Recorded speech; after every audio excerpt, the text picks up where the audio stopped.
వృషభ రాశి కృత్తిక 2, 3, 4 పాదములు, ఆ తర్వాత రోహిణి 1, 2, 3, 4, మృగశిర 1, 2 పాదాలు. ఆదాయం 5, వ్యయం 14. కనుక సంపాదన తక్కువ, ఖర్చు ఎక్కువ అని అర్థం చేసుకోవచ్చు. కేవలం డబ్బు పరంగానేనా ఈ లెక్క అంటే అన్ని విషయాల్లోనూ. ఓకే, రాజపూజ్యం 5, అవమానం 4, ఏదో అలా యావరేజ్గా ఉంది.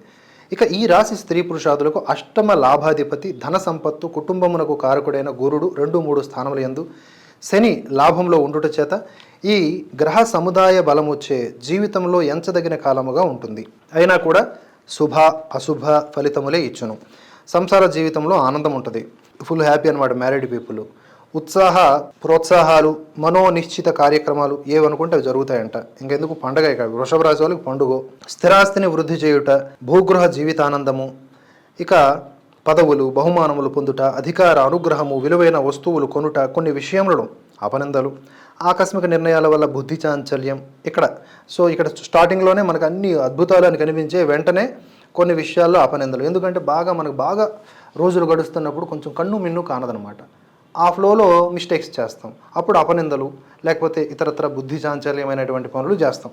ఇతరుల వల్ల మోసపోవుట, ఆందోళన, ధన నష్టం, బంధుజనుల వలన దుఃఖము, మాతృవంశ సూతకములు, వాహన ప్రమాదములు తప్పవు. కనుక మనకి బాగా ఉంది అని చెప్పేసి విర్రవీగిపోవాల్సిన అవసరం లేదు. నాట్ ఓన్లీ వృషభ రాశి, సహజంగానే మనకి రోజులు బాగున్నాయన్నప్పుడే ఇంకెక్కువ జాగ్రత్తగా ఉండాలి అనేదే ఈ ఫలాల యొక్క పరమార్థం. ఇక తర్వాత విదేశీ ప్రయాణంలో ఉన్న వారికి అనుకూలత, త్వరగా వీసాలు వస్తాయంట. ఎందుకు రావు? ఆడ యుద్ధాలు జరుగుతూ ఉంటే విమాన ప్రయాణాలే టికెట్ల ధరలు తగ్గించేశారు. వీసాలు రావా ఏంటి? వస్తాయి. నూతన వ్యాధులు, భయాందోళన కలిగించు సంఘటనలు ఇవి కూడా జరిగే అవకాశం ఉంది, కనుక జాగ్రత్త. ప్రయాణాలందు ఆరోగ్య భంగములు, అలాగే అలసట, భార్యకు స్వల్పముగా ఆరోగ్య భంగములు, ఆపరేషన్ జరుగుట, వృధాగా కాలక్షేపం చేయుట, మనోదుఃఖములు.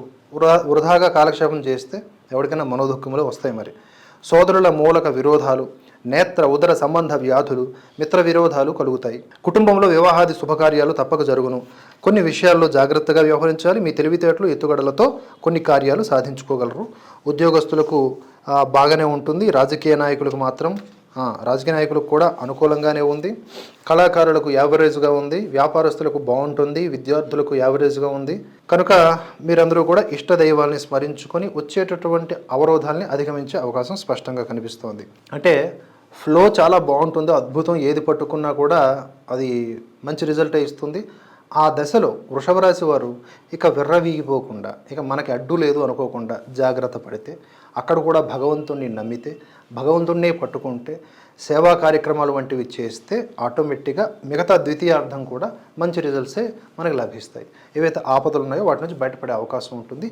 భగవంతుణ్ణి నిత్యము స్మరిస్తే, భగవన్ నామాన్ని జపిస్తే.